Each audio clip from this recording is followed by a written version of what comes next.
अस्सलाम वालेकुम स्टूडेंट्स। आज हम एक और प्रॉब्लम जो है वो change of variable in triple integral से रिलेटेड सॉल्व कर रहे हैं। लेकिन ये क्वेश्चन बेसिकली है क्या? हमें क्वेश्चन गिवन किया गया है evaluate the triple integral integrate 0 to 3 0 to 4 y upon 2 y upon 2 plus 1। ये कुछ लिमिट्स हमें गिवन की गई हैं, अपर लिमिट और लोअर लिमिट। ठीक है, फर्दर जो है x plus z upon 3 dx dy dz।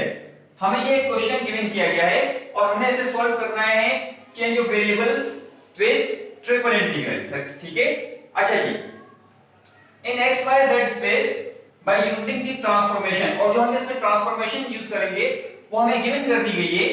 u is equal to 2x minus y upon 2, v is equal to y upon 2 and w is equal to z upon 3।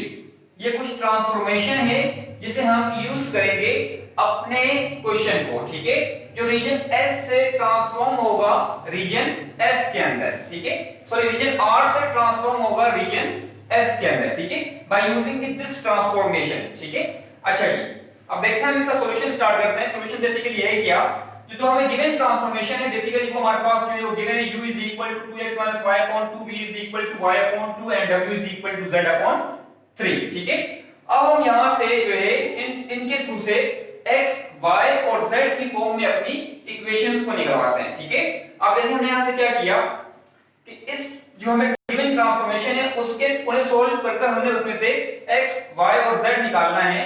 तो हमने इस सबसे पहले जो है x को निकालने के लिए इस फर्स्ट जो u ट्रांसफॉर्मेशन ऑफ u है उसे सिंपलीफाई किया और वहां से हमने x की फॉर्म में एक इक्वेशन जनरेट करवाई। अब वो क्या करवाई है देखें, 2u ये डिवाइड था, यहां पर डिवाइड की फॉर्म में था, 2 यहां पर अगर मल्टीप्लाई हो गया तो 2u is equal to 2x minus y। ठीक है, अच्छा जी, फर्दर हमने सॉल्व किया, 2 मल्टीप्लाई हो रहा है यहां पर आकर डिवाइड, रिजल्ट आपके पास बन गया x is equal to 2u plus y upon 2। ठीक है, अब हमें यहां पर y की जरूरत है तो हमें y की वैल्यू यहां पर चाहिए होगी। ठीक है, लेकिन हमारे पास y की वैल्यू फिलहाल मौजूद नहीं, तो हम इसे सेकंड ट्रांसफॉर्मेशन से सिंपलीफाई करवाकर उसे यहां पर हम सब्स्टिट्यूट कर देंगे। ठीक है, तो जो सेकंड ट्रांसफॉर्मेशन हमारे पास है v is equal to y upon 2, अगर मैं इसे सिंपलीफाई करूं तो 2 यहां पर डिवाइड हो रहा है और यहां पर आकर मल्टीप्लाई हो जाएगा, तो y की जो वैल्यू आपके पास आ जाएगी y is equal to 2v। ठीक है, अब इस y को आप उठाकर जो 2v आपके पास रिजल्ट है इससे आप अपनी इस x वाली फॉर्म में जहां पर y आ रहा था वहां पर से सब्स्टिट्यूट करवाएं और x की जो है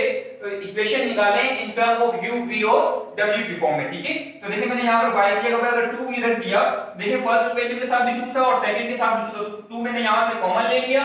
फर्दर जो है हमारे पास u प्लस v जो है ये टर्म हमारे पास ये ब्रैकेट की फॉर्म में हमारे पास ले जाएगी। ठीक है, और डिनोमिनेटर में जो है हमारे पास 2 आ रहा था, इस 2 से 2 क्या हो गया हमारे पास कैंसिल हो गया। ठीक है, तो जो x की न्यू फॉर्म क्रिएट होकर आई वो इन टर्म ऑफ u और v की फॉर्म में आ गई। ठीक है, तो हमने बेसिकली x की इक्वेशन निकाली इन term of u and v। ठीक है, और इस जो है जो y की हमने इक्वेशन निकाली इन टर्म ऑफ v। ठीक है, इस तरीके से अभी हम z को क्रिएट कराएंगे। अब देखिए जी w इज जो थर्ड ट्रांसफॉर्मेशन हमारे पास है w is equal to z upon 3, इसे हमने सिंपलीफाई किया, 3 यहां पर डिवाइड हो रहा था, यहां पर आकर मल्टीप्लाई, z की जो वैल्यू यहां से आपको मिलती है z is equal to 3w। ठीक है, तो हमने x y और z की फॉर्म्स क्रिएट करवा ली in term of u v and w। ठीक है, अच्छा जी, इसके बाद मैंने यहां पर कुछ टेबल्स बनाए हैं। ठीक है, जिनके थ्रू से हमने जो है u v और w की लिमिट्स को निकलवाना है। ठीक है, फर्दर हम जो है उन्हीं की फॉर्म से अपनी फिगर्स को प्लॉट करवाएंगे। ठीक है, अब देखिए जी मैंने यहां पर 3 कॉलम्स बनाए हैं, फर्स्ट सेकंड और थर्ड।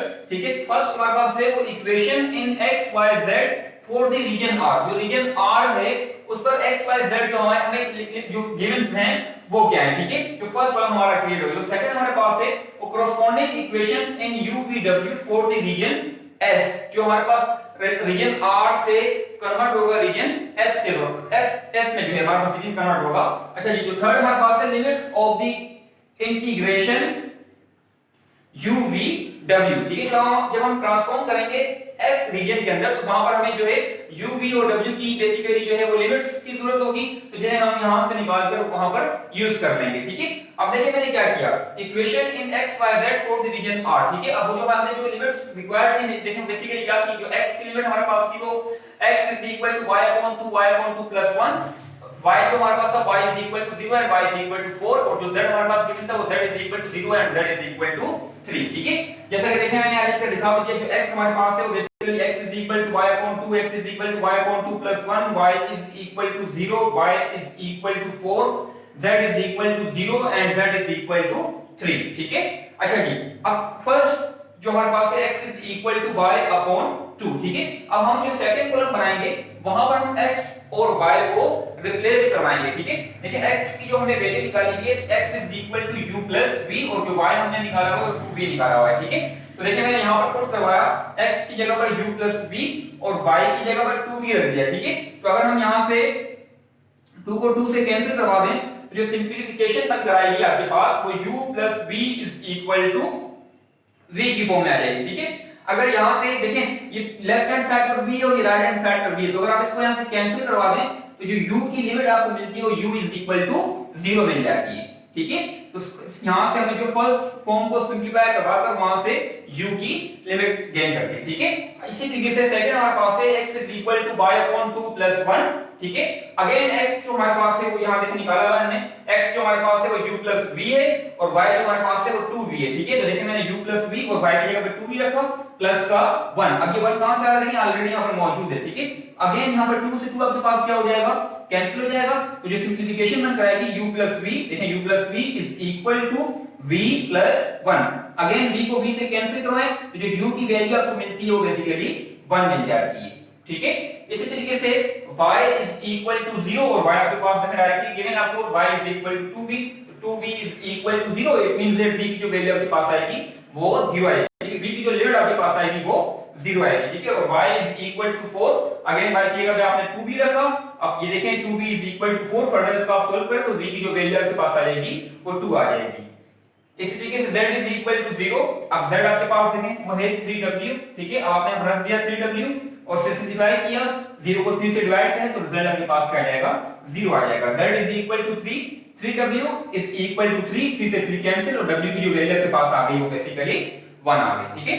अब इन्हें देखकर जो हमने u v और w की जो लिमिट्स निकालनी है और जो हमारे पास x y और z जो रीजन r हमारे पास है जो उसकी लिमिट्स है उनको देखकर हमने यहां पर ये रीजन्स क्रिएट किए हैं। ये रीजन जो आपके पास है x y और z प्लेन पर है जिसे हम रीजन r कह रहे हैं, और ये वो रीजन है u v और w जो हमने लिमिट्स जो यहां पर कैलकुलेट करके हमने उससे यहां पर प्लॉट किया। जो आपके पास न्यू रीजन क्रिएट हुआ, दिस रीजन इज s, जो u प्लेन u v और w प्लेन के ऊपर क्रिएट हो रहा है।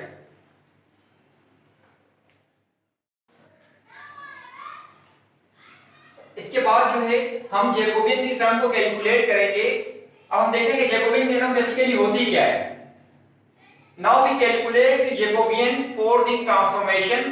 बेसिकली हमारे पास है डावा x, y, z divided by डावा u, v, w is equal to डावा x अपॉन डावा u, डावा x अपॉन डावा v, डावा x अपॉन डावा w, डावा y अपॉन डावा u, डावा y अपॉन डावा v एंड डावा y अपॉन डावा w, डावा z अपॉन डावा u, डावा z अपॉन डावा v, डावा z अपॉन डावा w, ठीक है। हमने करना ये होता है कि हमें बेसिकली ये एंट्रीज को फाइंड करना होता है, ठीक है। इन एंट्रीज को फाइंड करने के लिए जो भी हमारी इक्वेशन जो है वो x, y और z की फॉर्म में जो इक्वेशंस हमारे पास होंगी उन्हें हम पार्शियली डिफरेंशिएट करेंगे with respect to the u, with respect to the v and with respect to the w, ठीक है। जब हम उन्हें पार्शियली डिफरेंशिएट करवाएंगे जो हमारे रिजल्ट्स कैलकुलेट होकर आएंगे उन एंट्रीज को हम यहां पर सब्स्टिट्यूट करवाकर और इसकी सिंपलीफिकेशन करके इसका रिजल्ट्स कैलकुलेट कर लेंगे, ठीक है। अब देखिए मैंने जो इक्वेशंस निकाली थी x, y और z की फॉर्म में बेसिकली वो हमारे पास हैं x is equal to u plus v, y is equal to 2v and z is equal to 3w, ठीक है। इन इक्वेशंस को आपने पार्शियली डिफरेंशिएट करवाना है with respect to the u, v and w, ठीक है। तो पहली इक्वेशन जो मेरे पास है वो बेसिकली x की है, x is equal to x is the function of u and v, तो हम इसे पार्शियली डिफरेंशिएट करेंगे with respect to the u v and w, ठीक है। जब मैंने यहाँ पर डावा x अपॉन डावा u कैलकुलेट किया तो जो मेरा रिजल्ट देखिए यहाँ बनकर आया वो 1 आया। क्यों 1 आया कि हम u की रिस्पेक्ट से कर रहे हैं और v यहाँ पर एज अ कांस्टेंट ले होगा, कांस्टेंट का जो डिफरेंशिएट होता है आपके पास वो आपको पता है वो 0 होता है, ठीक है। अब इस तरीके से इसी इक्वेशन को मैंने जो है वो पार्शियली डिफरेंशिएट किया with respect to the v, ठीक है। तो यहाँ पर अगेन रिजल्ट आपके पास 1 आ गया, ठीक है। लेकिन जब हम इसे पार्शियली डिफरेंशिएट करते हैं with respect to the w, ठीक है, तो इसका ओवरऑल जो रिजल्ट कैलकुलेट होकर आता है वो 0 आता है। क्यों आता है? क्योंकि x जो है फंक्शन है u और v का, इसमें w की टर्म इन्वॉल्व हो ही नहीं रही, ठीक है। तो इट मींस दैट जो इसका रिजल्ट आपके पास आएगा वो 0 आएगा, ठीक है। फर्दर आप इसको पार्शियल डिफरेंशिएट करें y is equal to 2v को with respect to the u with respect to the v and with respect to the w, ठीक है। तो देखिए मैंने आज इसको पार्शियल डिफरेंशिएट किया with respect to the u, तो रिजल्ट आपके पास कैलकुलेट होकर आया 0, फिर आया 2, फिर आया 0, ठीक है। आपने जो है इक्वेशन ऑफ y को पार्शियली डिफरेंशिएट किया। इसी तरह हम जब इसको z की रिस्पेक्ट से करते हैं तो अब z को जो हम u v और w की रिस्पेक्ट से पार्शियली डिफरेंशिएट करते हैं तो हमारा रिजल्ट जो बनकर आता है वो u की रिस्पेक्ट से 0, v की रिस्पेक्ट से भी 0, लेकिन जो w की रिस्पेक्ट से उससे हमारा 3 रिजल्ट आता है। क्यों आता है? यानी z is equal to 3w। z जो फंक्शन है बेसिकली वो w का है, ठीक है। अच्छा जी, जब हम इसे पार्शियल डिफरेंशिएट करते हैं विद रिस्पेक्ट टू w तो डावा w अपॉन डावा w का रिजल्ट 1, तो जहां से कांस्टेंट टर्म बच जाती है जो आपके पास 3 होती है, ठीक है। अब इन तमाम एंट्रीज को हमने यहां पर लाकर जैकोबियन की जो फार्मूला है उसमें लाकर हमने सब्स्टिट्यूट करना है, फर्दर रिजल्ट को सॉल्व करना है और उसका रिजल्ट कैलकुलेट करना है कि हमारे पास जैकोबियन की टर्म का रिजल्ट कितना आता है, तो हम यूज करेंगे अपने फार्मूले के अंदर, ठीक है। अब देखिए तमाम एंट्रीज को मैंने यहां पर लाकर सब्स्टिट्यूट किया तो फर्स्ट एंट्री मेरे पास 1 है, सेकंड 1 0, फिर 0 2 0 0 0 एंड 3, ठीक है। ये 3/3 का डिटरमिनेंट क्रिएट होता है, इसे आप सिंपलीफाई करें तो इसका रिजल्ट आपके पास बेसिकली 6 आ जाएगा, ठीक है।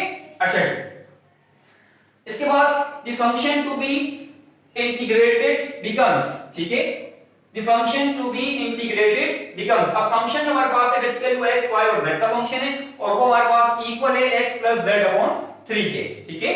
अच्छा जी, लेकिन हम जो ट्रांसफॉर्मेशन कर रहे हैं वो u v और w की कर रहे हैं, हम ट्रांसफॉर्म होकर जाएंगे s रीजन के अंदर जो हमारे पास u v और w की फॉर्म में होगा, तो हम कह रहे हैं कि x हमारे पास है बेसिकली वो u plus v है। देखिए आपने निकाला था यहाँ पर x is equal to u plus v और y जो आपके पास है वो 2v है और z जो यहाँ पर आपके पास है वो 3w है, ठीक है। लेकिन हमें यहाँ पर जो जरूरत पड़ने वाली है वो x की और z की जरूरत पड़ेगी, ठीक है। तो हमने क्या किया, x is equal to u plus v and z is equal to 3w upon 3, ठीक है। तो 3 से 3 आप यहाँ पर जो है वो कैंसिल हो गया, तो जहां से जो रिजल्ट आपके पास बनकर आया वो u plus v plus w आ गया, ठीक है। अच्छा जी, फर्दर अब हम जो है तमाम रिजल्ट्स जो है अपने फार्मूले में सब्स्टिट्यूट करेंगे और फर्दर जो भी हमें जिस फंक्शन की इंटीग्रेशन करनी है हम उसका रिजल्ट कैलकुलेट करेंगे, ठीक है। तो हमारे पास जो हमें एवल्यूट जो हमें एवल्यूट करवाना था बेसिकली वो हमारे पास था integrate 0 to 3 0 to 4 y upon 2 plus 1 function x plus z upon 3 dx dy and dz, ठीक है। अब हम इसे ट्रांसफॉर्म करके लेके जा रहे हैं u v और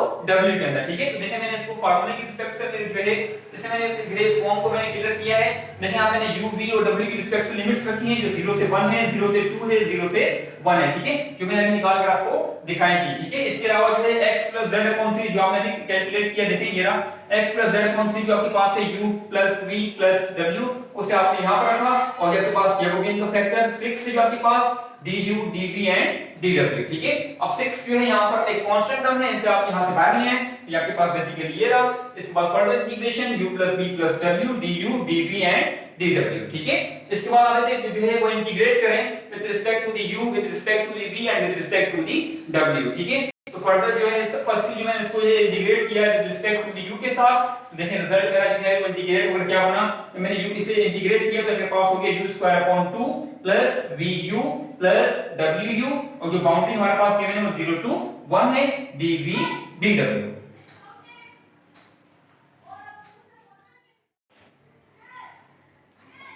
इसके बाद जो है हमने इसमें जो है वो लिमिट्स को पुट करवाया। अब जो अपर लिमिट हमारे पास है वो 1 है और जो लोअर लिमिट हमारे पास थी वो 0 थी। जब मैंने अपर लिमिट 1 इसमें सब्स्टिट्यूट करवाया तो रिजल्ट जो बनकर आया 1/2 plus v plus w, ठीक है। अब लोअर लिमिट जो हमारे पास है बेसिकली 0 है, अगर मैं उसे वहां पुट करवाता हूं तो मेरे पास तमाम टर्म्स जो बनकर आएंगी वो 0 बनकर आएंगी, ठीक है। तो मैंने उसे सिंपलीफाई करके लिख दिया 1/2 plus v plus w, ठीक है। अब इसके बाद हम इसे इंटीग्रेट करेंगे with respect to the v, ठीक है। इसे v की रिस्पेक्ट से हम इंटीग्रेट करेंगे तो देखिए हमारा रिजल्ट जो बनकर आएगा वो 6 इंटीग्रेट 0 to 1 1 अपॉन 2 v, ठीक है, प्लस v को मैंने इंटीग्रेट किया तो v square upon 2 further plus w into v, और जो लिमिट हमारे पास है वो 0 टू 2 है, ठीक है, dw, ठीक है। अगेन मैंने से क्या किया, इसमें लिमिट्स को सब्स्टिट्यूट करवाया, तो अपर लिमिट आप देखें 2 है हमारे पास, तो रिजल्ट बना 2 अपॉन 2 प्लस 2 जब मैं यहां रखूंगा तो 2 का square 4 upon 2 plus 2w into dw, ठीक है। अब यहां पर 2 से 2 कैंसिल हो गया, 2 1 सा 2, 2 2 सा 4, तो रिजल्ट जो बन रहा है आपके पास 1 plus 2 plus 2w into dw, ठीक है। अब फर्दर आप इसे जो है वो इंटीग्रेट करें with respect to the w, ठीक है। जब आप उसको w के रिस्पेक्ट से इंटीग्रेट कराएंगे तो जो रिजल्ट बनकर आपके पास आएगा, तो ये 1 प्लस 2 यहां पर जो आपके पास वो 3 हो जाता है, ठीक है। तो अब यहां पर आपके पास जो इंटीग्रेशन बनकर आएगा, ये नई integration 6 0 to 1 3 plus 2w into dw, ठीक है। अब सिंपल इसको आपने w की रिस्पेक्ट से इंटीग्रेट करवाना है, ठीक है। तो अब जब आप इसे इंटीग्रेट करवाएंगे तो देखिए रिजल्ट बनेगा 6 3w, कांस्टेंट को जब इंटीग्रेट करेंगे तो w आ जाएगा, ठीक है, प्लस 2w into 2 आपके पास कांस्टेंट है, जब w को आप इंटीग्रेट कराएंगे तो 1 plus 1 इसकी पावर 1 plus 1 2 डिवाइडेड बाय 2, ठीक है, into 0 to 1 जो लिमिट आपको उसने गिवन की है, ठीक है। अच्छा 2 से 2 यहां पर कैंसिल हो गया आपके पास, तो जो रिजल्ट बनकर आया आपके पास 6 ब्रैकेट 3w प्लस w का स्क्वायर, और जो लिमिट आपके पास है 0 टू 1 अप्रोच कर रही है, ठीक है। अब अगेन आप इसमें जब 1 लिमिट को पुट करवाएंगे तो इसे रिजल्ट बनकर आएगा 3 प्लस 1 का स्क्वायर 1, लेकिन जब लोअर लिमिट पुट करेंगे 0 तो उससे रिजल्ट आपके पास क्या आ जाएगा, 0 आ जाएगा, ठीक है। तो हम उसे करके यहां पर दिखाने की जरूरत भी आपको नहीं है। तो 3 प्लस 1 आपके पास 4 हो गया, अब 6 को आप 4 से मल्टीप्लाई करें तो 6 4 24, ठीक है। तो ये आपके पास उस क्वेश्चन का आंसर आ गया। Thank you.